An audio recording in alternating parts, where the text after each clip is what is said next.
Hey, it's a all new day. It's a all new day. Here we are again with Jeff in episode 19. I just made fun of Madalena for making fun of me about not knowing my numbers. I told everybody the last time that my hat would be backwards. That's right. So people who watched 5 episodes ago will have known. I like to make sure all of my episodes are in the same continuity, in the same universe. I don't care about anybody else's, but mine, same continuity. And I just want us to look kind of cool, you know, so we'll wear the same things, but just slightly different. I am going to turn that back because that feels weird. Yeah, and I had my jacket on backwards, and I just turned it back as well. So you just didn't see it. Yeah. So today, episode 19, we're talking with Jeff about Sizzle Reel and how that's how that's not necessarily the best way to feature an editor's work. Is that correct? That's correct. Yeah. It's kind of a wonky topic. Yeah. I'm not gonna lie about that. And it was one that I came up with too. So really, Madalena awesome. and I were talking about it. Nice. And I'm like, you know what? I personally, and this is where it gets a little hit or miss because frankly, it comes down to a personal opinion. Personally, for me, a sizzle reel for me does not showcase the quality of work that I can do. And this is where we're kind of going to hit this because, like, for me, I think I excel at slower paced, more emotional pieces. Cut together. It's all about the timing. It's all about the length of time in there. I do well on faster paced stuff on occasion. I love the demo reel. Our demo reel is our sizzle reel, I guess we should say. That's a faster paced thing, but that's not the style that I'm comfortable at. It's not the style that I know. So when it's like, hey, let's showcase the quality of work that I can do. Like if I was making my own sizzle reel, it would be a slower paced, more thought out, more emotional, I guess you could argue, piece just to showcase my editing style. Because oftentimes when it comes down to cutting a sizzle reel, the editor, usually you want a faster paced sizzle reel. Now I'm leaving out like visual effects artists. Visual effects artists, you can cut a sizzle reel of your stuff. It doesn't matter. It could be 6 minutes long and it's going to show awesome stuff because that's the quality of your work. When you're cutting a sizzle reel, I am now recutting the work I had done previously in a different way out of the context of that way. And oftentimes a sizzle reel really comes down to it's showcasing the DP, the cinematographer, the director's work, not necessarily the editor's work. Because now I got to make something new out of the piece that I maybe spent 2 days struggling over the timing of and just trying to find that right emotional beat. Right. And I can't separate myself from that. Well, and with the sizzle too, you're editing often not from original source material. Right. You're editing from the rendered version, the cut version that was cut for a specific reason in a different order. So, I totally see that, and it's extremely clear to me that is the case. That a sizzle reel does not necessarily showcase the editor fully. Certainly in terms of one very narrow specific. What does it look like when you smash a bunch of clips together and make it upbeat? Right. But that is not what you do or not what we do primarily. Right. What we do primarily is pace. So I'm curious, sizzle reel is more of a, what is it? It's like a flashing sign. It's like, hey, take a look at this. Does this interest you? Does this look interesting? Right. Contact us. Like, is it possible to do a demo reel for an editor that is not just several 3-minute clips of projects or movies, and that's where I was thinking about it, and I was trying to figure out, well, what do you do for it? And at the end of the day, if anybody ever asked me, like, well, can we, like, what type of work do you do here? I would send them 3 videos. I'd be like, watch this one, and this one. Like, are those demo reels or sizzle reels? No, those are the full videos because I'm like, that's how you're going to see what I do when editing.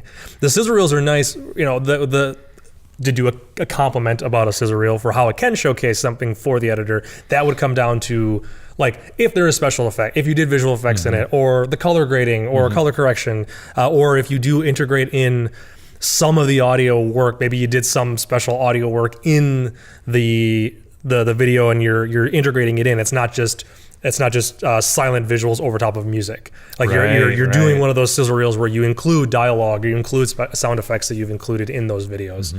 Don't do a ton of those, but even for us, because our recent demo reel, sizzle reel, it uses the the VO from the speech. And I didn't want to muddle it up with other sounds outside of the music. So, I mean, you can get some of that stuff across, some of that quality of work.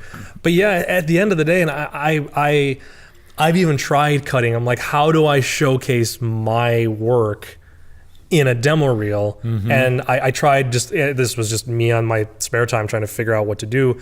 And my first cut was like a 7.5 minute long video because I'm like, I want to showcase these beats, this tempo, this pacing, the quality of that piece, the story you're hearing. Right. And I went, that's not a demo reel. I might as well just show the final pieces at that point. Yeah, your sizzle might be just a small portion of a project. Yeah. You know, even it might be difficult, and it makes sense why you would want to share just a full, 3 to 7 minute project. But trying to think of, how do you show different styles of editing that you're good at? Well, maybe you could find impactful 3-minute chunks, but even that, like 3 minutes thinking about it, it takes a little while to get into the feeling, into the rhythm of a story that you can then experience the cutting. That's in my opinion. So there's only so small that you could break those chunks up into. Right. So and that's why 3 minutes is 10 minutes. Is almost. 10 minutes at that point, and that's why a lot of like the professionals out in Hollywood, because I know a few people, I know a few editors. Just go ahead and say it. Just gonna go ahead and just name drop everybody. I know an editor. But like even his reel is about, I think his reel's like 4 to 5 minutes long, but it's a 30-second clip. And it just plays out, and then it fades black, fade back in, another 30-second clip. Now he works in television, so his is a little different, but that's almost that's the best way. Instead of having to go, here's 4 or 5 videos, here's a 5-minute video that is a bunch of short of like 30 to 45-second clips from different projects, just so you can get the vibe that you're going for. Right. Now, of course, obviously, I'm saying a sizzle reel is not the best way to show an editor's work unless your job is cutting sizzle reels. Then you got it. No worries. If it's all fast paced. Yeah. If you're in that world of just all your projects are demo reels and sizzle reels or fast paced cutting and editing and like big sports things, it's easier for you to cut. Then sizzle reel is great because that's literally what you do every day. Right. Is cut those fast paced highlight reels of projects. So it's easy enough for you to showcase your work in another sizzle reel. But for the editors, the other half of the editors out there that don't do a ton of fast paced editing, well, it's even hard. the most I would, or the greater amount, I would say probably don't do that because there's a greater amount of editors who are doing promos in corporate and some of the stuff like that we do. But what I find interesting, in a sizzle and why I think maybe it's not appropriate for an editor is how quickly you can get through some information. Right. And again, talking about editing and how it's so important to have pacing. I love when I'm creating a story or directing in post, I love drawing out those moments and really kind of experiencing a scene and experiencing a shot, because we've come so far in cinematography and storytelling that I think we're kind of digressing a little back to a more comfortable state where it doesn't have to be a shot every 7 seconds or every 3 seconds or whatever. And there are some directors who still cut very quickly, but I feel that we're seeing a return to more of those character-driven, just exist in the scene, which was more practical when you couldn't move a camera around. You just had a scene and you had to play it out. But now it's a stylistic choice, which I really, really love, because you would see that in like movies from the 50s and, where they just set it up in the room and it's like, all scenes started with the character walking in the door, and then you might have had a pan over, and the rest of the scene was there, and then it usually ended with them leaving the room again, and that was the entire sequence. That was all that the camera really did. Maybe 1 or 2 cut-ins, maybe a close-up. From the same location. But and now it's not a restriction, but it's an opportunity in storytelling. And I think that we see that more and more kind of with those films that are being nominated for Academy Awards or are winning Golden Globes and Academy Awards and things like that. There's just actual pacing in them. You actually get to sit in a scene and experience a character. I'm going to think about this and I'm probably going to put my foot in the mouth, but the movie Lobster is really great. And it feels, I can't recall exactly, but it feels like there's a lot of just scenes where we just sit there and things happen. Not, 30 shots in a minute. Well, what I noticed I noticed what a lot of them are doing. This is kind of becoming a cinematography conversation, but it's very much so still with the editing. There's in certain films, and I wish I could remember the name. I was trying to think of it when you were talking about Lobster. But I've seen in certain films where they do those long held shots, the camera moves a little bit, but it moves enough that it's creating where the cut would have been. So it's starting with the wide to introduce the characters come in, but then the characters move, the camera moves a little bit, and now it's a medium shot. You know, and then the camera moves a little bit again, and then it's back out to a wide. And it's what you would have done in the editing stage, but now it's just letting the camera do it all. And to know, see, then that comes back to the editing, but to know when you don't cut that, and it's like, no, you just let it go, let it play the whole thing out. That's really hard. Like a shot like that would be really hard to show in a Sizzle Reel. It's like, this shot lasts for 3.5 minutes. Yeah, right. And I don't cut. Right. Well, and that's interesting because I feel that cinematography and editing very much go hand in hand in that the way something is intended is shot, the intentionality of why it's shot in a certain way has to be supported and can be changed by the edit. You know, like those slow shots, we can give breath in the edit. And, you know, do like a sound bed or something that really exemplifies that slowness and save the cut. Or you can cut, you know, you could cut into close-ups, you could cut into different shots. And I think that's where, you know, between the director and the editor, that's where that kind of magic happens, where it's like, okay, well, here's kind of what the cinematographer did. Now let us work on those moments to really draw out those emotions. Right. Because cutting, and that's another thing that you have to consider, that you do consider, that a lot of fast pace, you know, back and forth, and this and that, this shot scale, all changing, all the shot scales just to have a change is a little cheap. But that's something you think about is, you know, what is the emotion at this moment, which people might not necessarily think editors have to do, but it's absolutely important for you to think, you know, as a storyteller, as a director, we've said before, as a writer, and think about, okay, well, what about this and this and this, and the timing of it? What does it make me feel? How does it work? There's the technical aspects as well that you're worrying about, but there's the story aspects that are dependent on, well, how was it done? Well, can I make that work in the edit or not? Do I have to change it? You know, I see that you intended this. This is what it looks like. It doesn't work. So here's my version. Right. Oh, great. Thanks, editor. Yep. You fixed it. I fixed it. And then you come to a Sizzle Reel and you're just like, I got to completely change it a second time. Yeah. And I don't want to. Well, and just get rid of that whole moment. Yeah. You know, it's really more aside from, can you do something fast paced and energetic? Right. You know, in terms of editor skill, it's really like visually and story-wise, what are unique things in that? So I 100% agree that, you know, Sizzle Reel really doesn't showcase an editor's talent. And that's not what it's not there for an editor's work. It's there for the cinematographer, the DP, the directors. You could even argue the writer to a degree, maybe, but mostly also actors and then visual effects artists. That's what a Sizzle Reel is for. A Sizzle Reel is not for an editor. Yeah, it can really show their breadth, but not the editor's breadth. It's very narrowly focused for the editor. Yeah, and it's interesting too because you wrote that, right? Our Sizzle Reel. Yeah, because I found the audio and I cut together, because that's not from the same section. It's like an hour and a half talk or something. But I cut it down to a minute and a half. What was it, the president of the FCC? Yep, the head of the FCC, like in the mid '60s at that time. It was after, I think it was after Kennedy was killed. This is bring it back to that episode 14. Every episode that I'm on, I talk about Kennedy. Throwback. That's what I do. Again, connective continuity. Yeah. But like it was right after Kennedy had or like short time after that, and it was all about, he had just been appointed, and he's like, we have to change what television is, because television is a wasteland, and he's the one that coined the term, like it's an entertainment wasteland, or there's a phrase that it's because of that, from that speech. So he was using from JFK. He was using that was from JFK. No, the FCC guy came up with that term. He coined that term. The whole like education wasteland or entertainment wasteland. It's something along those lines.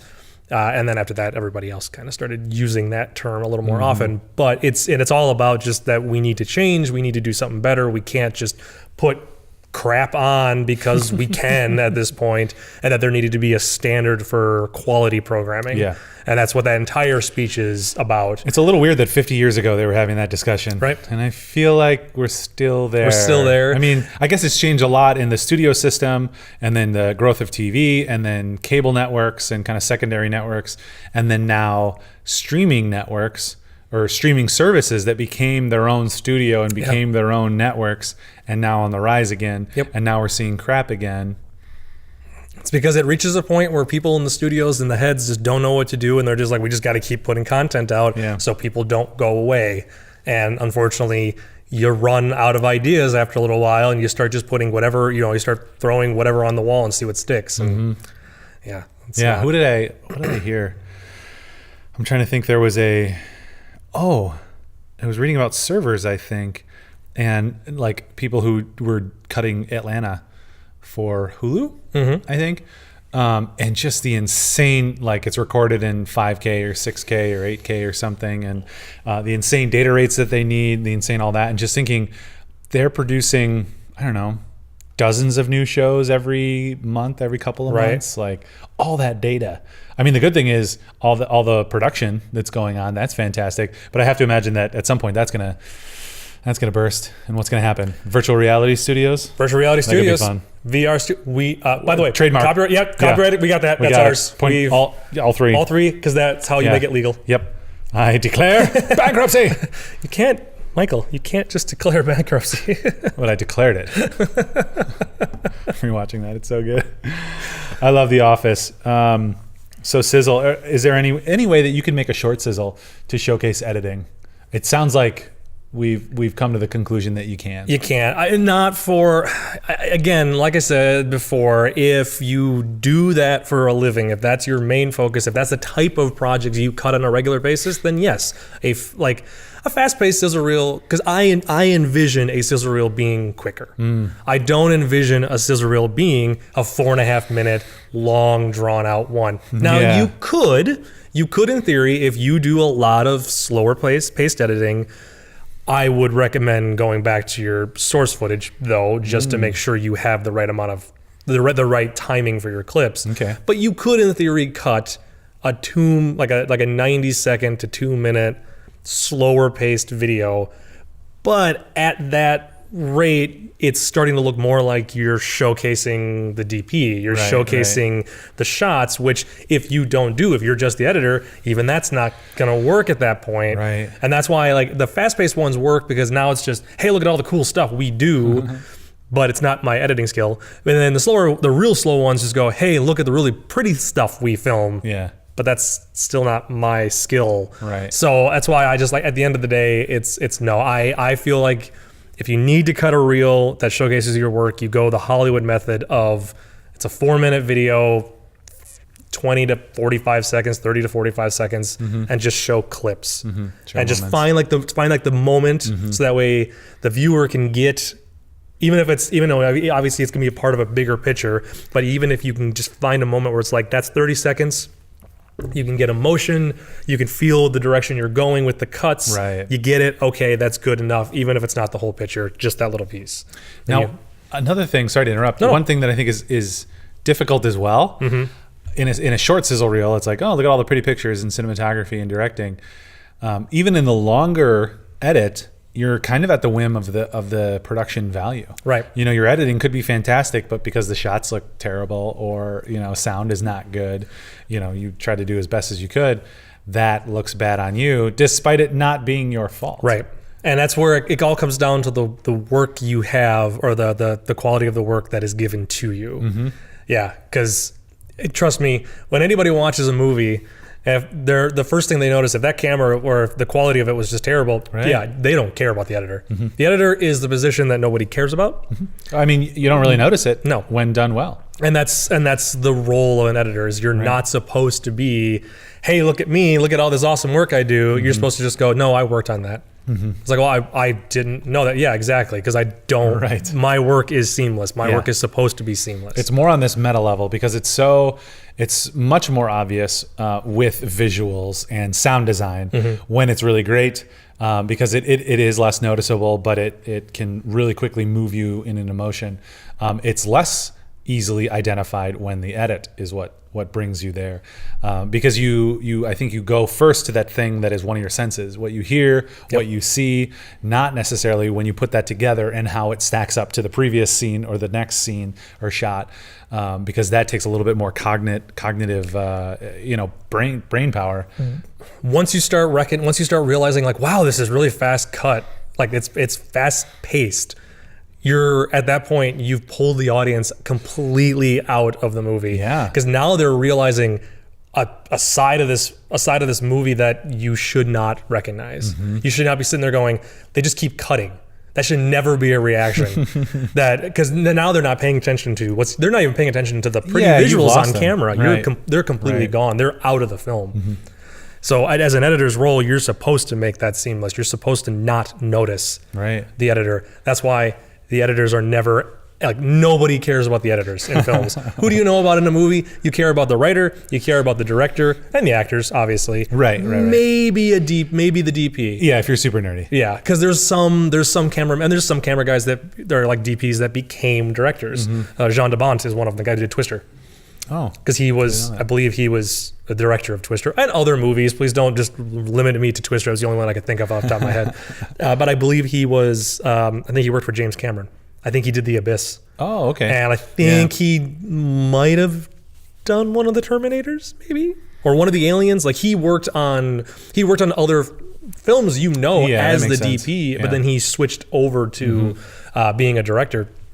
So, I mean, like, in those rare occasions, now you have like, oh, and that guy was a camera guy before he was a director. Okay. But although you don't know editors. Yeah. How many editors can you, or you composers? Yeah. You know the people who write the music. Well, and I think it's back to those senses, the music, maybe the audio, probably the audio engineers at the bottom. Sorry. Audio engineers. Nobody knows Foley artists. But there are moments when there's really great sound design and I'm like, oh my gosh, who is this? I don't remember it, but I think about that. But it's music, it's sound, it's visual, it's the acting and the directing component. I think as soon as you start thinking about, well, who is the, compositor? Well, most people don't even know what compositing is. Right. Like, someone over here did the 3D, someone over here did the plates, and somebody might have actually put it together for you, and then you're layering other things on top to make it fit. So you're making it look real. Yep. You're taking fake things and putting it together and making it real. People don't even know that. That's what makes a scene, sometimes, because all that I filmed is a plate. Right. And there's these other 200 people that completed that plate. And that's why credits are so long. And that's why there's so many people. I've sat in theaters watching, because I always watch credits now, even at home or in the theater. And I'm sitting there watching it. And I have on numerous occasions heard people going, what is an on-set coordinator? Or why is there a giant list of VFX and there'll be like artists? 100 compositors. Yeah, and and you're sitting there going like, well, obviously nobody, like, they don't know. The average, if you're not in this business, you don't know what those are, and you don't understand how many people it takes to make a single film. Even a drama, no visual effects, just straight in camera, everything was caught in camera. That's still a 7-minute end credits because of all the people that were a part of it. Well, and often, like we identified maybe in the previous podcast, there's effects in there that you don't know because, oh, dang, there's that car. Yeah, and we got to pull that out. Or drove by, or, this and that. And this takes place in the 1800s, and that was a little before cars. A little bit. Yeah, I mean, when you get those budgets, they're like, okay, well, we have to film here, so you have to change the facade of that building. Because it doesn't fit in this world, because that's New York. And we can't take that down because the shop owner, the building owner won't allow you to remove the outside of the building. Yep, and that happens, and then you'll see 50, maybe not 50, but 20 VFX artists or compositors in a drama, and you're like, there's no special effects. Yep. You're like, well, they're in a thankless job. The post-production world is the portion of filmmaking that no one's supposed to see and care about. No one really cares about Which comes back to my rule: don't bother making a sizzle reel. No one's gonna care. And that's it. You brought it all back, right, to the conspiracy. That hoverboards were what killed Kennedy. Are what killed Kennedy because the FCC invented editing. Yes, because of the wasteland. Ah, yes. of Blade Runner? cinema. Oh, yes. Yeah. Okay. Great. Find Yay. the vault. See what I did there? Wasteland, find the vault. Great. Well, thank you so much, Jeff. You're welcome. Always a pleasure.